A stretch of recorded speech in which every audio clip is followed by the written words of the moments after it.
Hey guys, and welcome back to my channel. I hope you're all doing amazing. Thank you so much for tuning in again to this week's new video of how to be more spiritual, how to start your spiritual journey, and just basically spirituality for beginners. I really hope you guys enjoyed this video, and if you haven't yet, please hit that subscribe button down below and give this video a big thumbs up. Without further ado, I'm just gonna hop straight into my tips of how to start being spiritual. Okay, so I just first of all want to preface, obviously everyone has their own beliefs. This is just what I believe in. If you are any type of different religion or you don't agree with the things that I say, that's totally fine. Maybe this video isn't for you, but this is just what I believe and the advice that I'm giving for my personal spiritual journey and growth.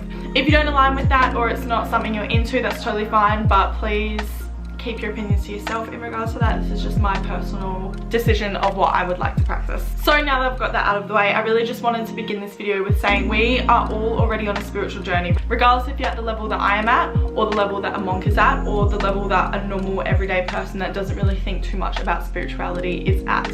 We are all on a spiritual journey. We are spiritual beings having a human experience. We're not human beings having a spiritual experience. That's just something to note. I honestly could go really more in depth about that, but just keep this intro short and sweet. I won't go on a tangent too much about that. If you did want me to go more into depth of what I mean by that and kind of just go on like a spiritual tangent, I can definitely do that in another video, but I really want to get down to the main things you can start doing to implementing spirituality in your day-to-day life. So the first thing that I wanted to mention is singing bowls. So this is my personal favorite. It's got like a little cushion to sit on, and it's got that inside as well. So before I play it for you guys and like show you how it works, I will mention kind of the benefits of a singing bowl and what it kind of does. So instantly for me, when I use the singing bowl, it just calms me. For example, I was playing it to my cat on the couch, and she was just looking at me and then started slowly closing her eyes and then fell asleep to me playing this singing bowl. So one, if you don't even know what it means, it's just a really calming vibration anyway. It's just a really calming sound, and instantly you're gonna be calmed by listening to it. There's a lot of like singing baths on YouTube and just in general as well. So basically it's multiple playing, or it's like a song basically of singing bowls, and it's just really meant to calm you. It's really good for meditation. So each singing bowl is a different kind of note, and they all have healing vibrations. So that's why it kind of relates to being spiritual, because I believe being spiritual has a lot to do with healing. That's why I've got the first little one up there saying heal. But basically, yeah, it's just a healing vibration. It's basically a healing vibration, calming, meditation, all that kind of jazz. What you do is like you put it near the end of your palm, wherever feels comfortable. You can do that. You can like, sorry, you can't see. You can bang it like that, but this one I'm just instantly like, don't feel like I need to do.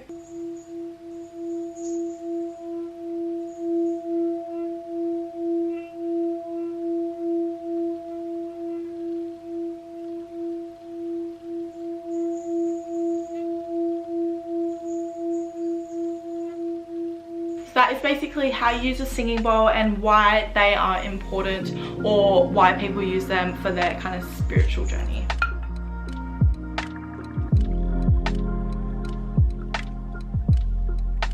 Okay, my next one is your relationship with God. So something every religion has in common is believing in a God, whether it be Buddha, whether it be God, Jesus, whatever it might be. Every religion has their version of a God. So you can kind of interpret God whatever way you feel comfortable with, or whatever way resonates with you. The purpose is to be more connected to your higher self, to a universe, to a higher power. I am leaving this quite broad because everyone's interpretations is very different. But basically with spirituality, me personally, what I believe spirituality is taking different beliefs from different religions and forming it into your own belief. So it's not following any type of religion, it's not following words in a Bible, or it's not following whatever it might be. So it's taking every interpretation of different religions and seeing fit what kind of resonates with you, and then applying that to your life. That's what I believe spirituality is. Again, I would continue to go on a tangent if I'm to sit here and explain what God is. That's like such a heavy subject, but I just wanted to kind of have a brief overview of that and as to why this is important to your spiritual journey. So your relationship with God is very important, because I believe when you are connected to them, you are more connected to the universe and on your spiritual path. So by doing this, you can pray to him. Just literally just pray to God. Personally, I pray to God and my guardian angels. I will get into the guardian angels actually in my next point. But basically, it doesn't have to be like a big man up in heaven that you're praying to, or it doesn't have to be Buddha that you're praying to, or it doesn't have to be Jesus that you're praying to. You can literally just say God. It's just a really good way to be connected to something higher than yourself. My next point is oracle cards. So this is one of my personal favorites. I use them very regularly, and it was one of my first kind of practices that I ever started. So the good thing with oracle cards is they're very entry level, so you can get very simple ones and then you can move up to more complex. I started doing oracle cards when I was about 11 or 12, so trust me, you are capable of reading oracle cards. Regardless of the level of spirituality you're at, you can read oracle cards, trust me. You will obviously get better with time, but if an 11-year-old Cody can do it, you can do it too. I do have about 4 or 5 decks. I'm going to show you 2 today. So one is the one that I more or less only use. I've tried to get different ones in the past, but I just really feel connected to one of them. So it is an angel oracle deck, and this is the one that I started off with 8-9 years ago. My other ones I don't feel too connected to, even though I have tried, so it's all up to personal preference. You can get a fairy one, you can get a mermaid one, you can get a moon one, you can get an angel one, you can get an all-round one, you can get like a love one, you can get many different ones, but I'm just going to show you. So I have my angel card deck here. So just to give an overview, this is what they all look like on that side, and they just have beautiful designs as well all on them. What I like about this oracle card deck is it honestly, you ask it a question and it kind of says, okay, if I'm to say, what do I do about my breakup? To heal this situation, see other person's point of view with compassion. It does come with a booklet as well that elaborates further onto that. So I love this one. Again, I'm very connected to my guardian angels. I do pray and address them every time. Even now I've got tingles every time I think about them, every time I communicate with them, every time I ask for advice or for assistance or for them to be around, I feel them, and I definitely can feel them around. For example, they give you messages through random thoughts, through numbers, through other people, through a lot of different things, and if you do ask for them, they will help you through those kind of signals. But I love this pack. I could go, again, all these tips I'm kind of surface level scratching, but if you wanted me to go in depth of anything that I'm speaking about in this video, I can do a whole video about that. Just let me know in the comments below.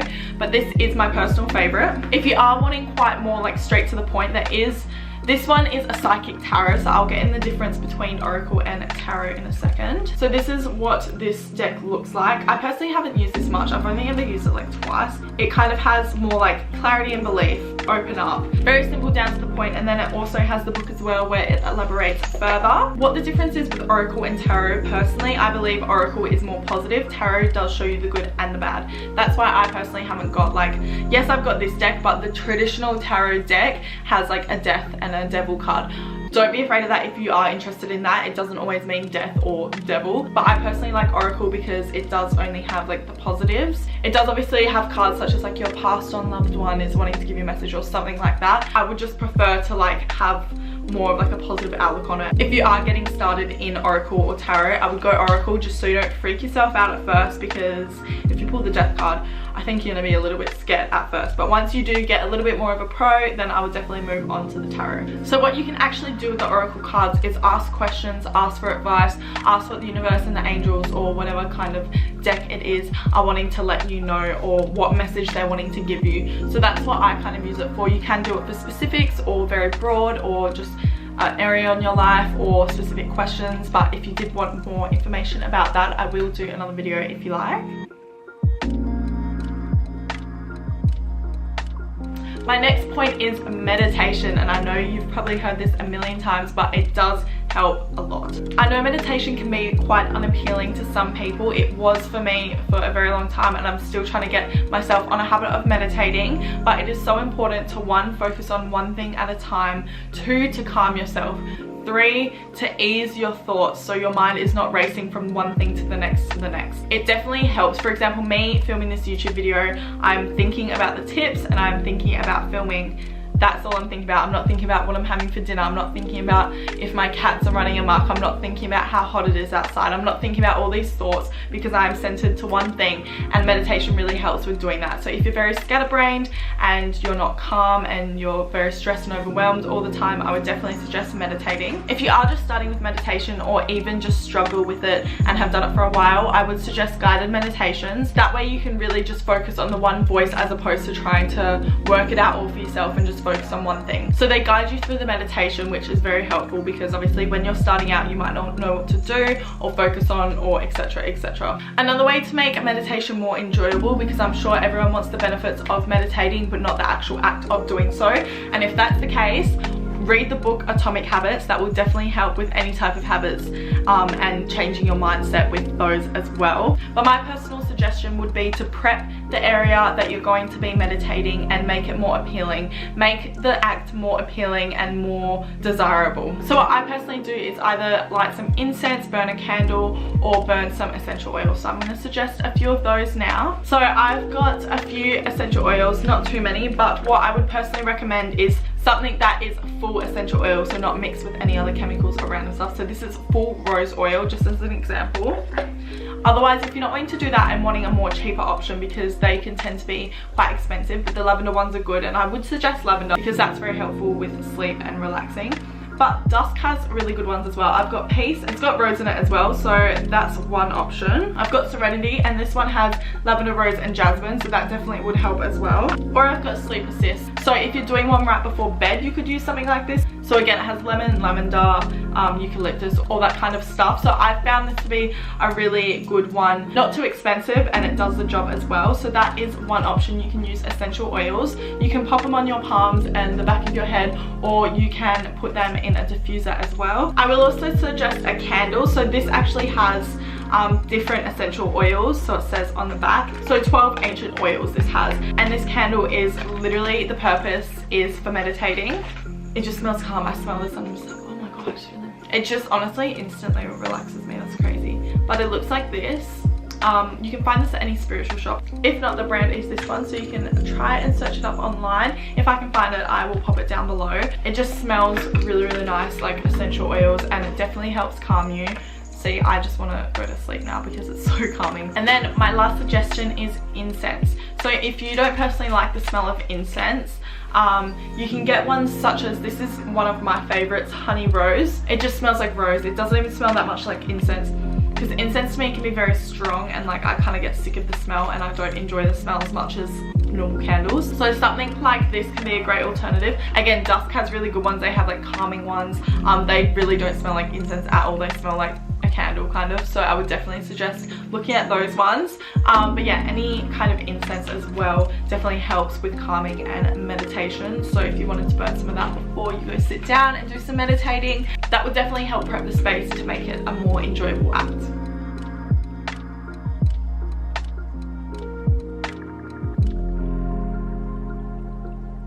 Okay, so my next one is crystals and crystal healing. So I'm not going to get too much into this because again, I could make like a whole series on crystals. So basically different crystals represent different things and have different properties to them. Even if you don't know the meaning of every single specific crystal, regardless, the properties are still going to be working even if you just have them around your space, around your home. So if you are only just getting into crystals and crystal healing, I would definitely suggest focusing on 5 main ones, or even 5 that just stand out to you. But if you are wanting 5 common ones and ones that are very easy to understand, then I will suggest some of my favorites now. So first, I've got rose quartz, which is very easy to understand. It's basically just crystal of love and all things to do with love. My next one is amethyst. It's actually my birthstone. I love amethyst. That's another one. Next is clear quartz, and clear quartz can actually come very cheap, so I would suggest this. Like, look how pretty that is. Clear quartz is an amazing one. And then also I will suggest selenite. Selenite is probably the single most cheapest crystal you can get, and it is one of my personal favorites. The great thing with crystals is they can come in different shapes and sizes, so I'm just going to show you an example. So this is selenite and this is selenite. So it's basically just for cleansing. Selenite is just like cleansing, to get rid of any negative or anything, just cleanse yourself of the day. So basically what I personally do with this one, I have a mini one on my side table as well if I'm wanting to do it right before bed, is just go once over like that, and then once overlaid, and that kind of just puts a protection on myself. My last one as well is a jade crystal. So little tip, any type of green crystal, regardless of the properties and what they do for you, any green will bring any type of wealth or abundance. So regardless of the other properties, any green crystal will do that on top of that. So get yourself some green crystals and watch abundance just flow into your life. I really don't want crystals to be intimidating for you guys because they're pretty easy to understand, and usually when you do get crystals, they come with little crystal meanings and all that kind of stuff, such as this one. So you're really going to be fine. Like, they honestly come with all the properties on them and what they do and all that kind of jazz. So when you are purchasing them, usually you'll get a little card with this. If not, just note down the name of it and then you can search it up online and see all the properties and what they're good for.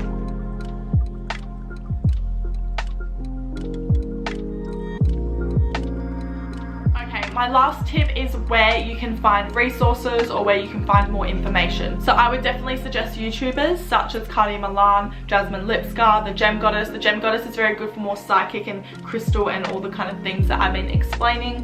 Jasmine Lipscar is more like a mindset, kind of spiritual. Cardi Milan's more like an everyday, like a vlogger, and kind of puts in perspective of like day-to-day life. So she's not fully focused on that, but it is a part of her life and she does show that through her vlogs. I do also have some book recommendations here as well. So you guys have probably heard of The Power of Now. So this definitely is more like a mindset one. This book kind of speaks about how to obviously be in the now, be present, be at peace. It definitely touches on the mindset of monks, for example, which are meant to be the most happy, peaceful people on earth. So this is just like a peace book, how to really enjoy every moment and not be on autopilot. In addition to that, I do have Practicing the Power of Now, so how to implement that into your life. I haven't finished this one yet, but it is crystal healing. So it basically touches on what crystals are, how to choose and care for your crystals, the importance of chakras and coloring in spiritual healing, how to work with stones for protection and spiritual healing. So that's what this whole book covers. I absolutely love those topics, and it is honestly, I've got quite a bit of like crystal knowledge, and this has already like exceeded my knowledge in just a few pages. So I think this one is definitely good to pick up, and especially because it really makes it easy as well, so it's not overwhelming when you are first getting started. The next one is Think Like a Monk by Jay Shetty. I only personally started reading this yesterday, but I have been looking up to Jay Shetty for a very long time. He's already touched on some things that I've watched in his interviews or in him just speaking on his YouTube channel, and judging by that, I can tell this is going to be a very good read. He is a very wise man. He used to be a monk, and it's just basically how to think like a monk. I personally would love to be at a level of calm and peace and just zen that monks are at. So I definitely think everyone should read this, even though I haven't personally read it myself. I know it's going to be good. So it's basically, you'll understand how to find your purpose, how to overcome negativity, how to stop overthinking, why comparison kills love, how to use your fear, why you can't find happiness by looking for it, how to learn from everyone you meet, why you're not your thoughts, why kindness is crucial to success, and much more. So if those kind of points interest you, I would definitely pick this up. But even so, he is a very wise man and he is one of my biggest role models, so I had to pick this one up and recommend it to you guys. Another one is actually a Netflix series, so it's a lot easier to kind of digest and let it sink in. So it is The Goop Lab by Gwyneth Paltrow. This kind of touches on a lot of different subjects, and it's kind of like a social experiment, so they're trying different things, but it is honestly so worth it. I wish they had a second series or longer episodes or more episodes. I just want more. It is absolutely amazing, and this will really open your eyes to different aspects that I haven't mentioned before, and it can just put it into a different perspective. Anyway guys, that was all my tips of how to start your spiritual journey or spiritual practices that I personally enjoy, and I really hope you guys find some use out of this video. If you did try anything in this video or have been doing so, please leave it in the comments below. I would love to hear what you guys are doing and what main points you took from this video. If you do want me to elaborate on anything I did speak about in this video as well, I can either answer it in a comment below or I can do a whole video. Just let me know what you would prefer. Thank you so much for sticking around to the end. If you did make it this far, I am so appreciative. Thank you so much for sticking around. You mean more to me than you will know. And if you haven't yet, I would love for you to hit that subscribe button and turn on the push notifications so you get notified every single time I upload. I'm uploading 3 times a week, so you don't want to miss them. Anyway, until next time, bye guys. Mwah.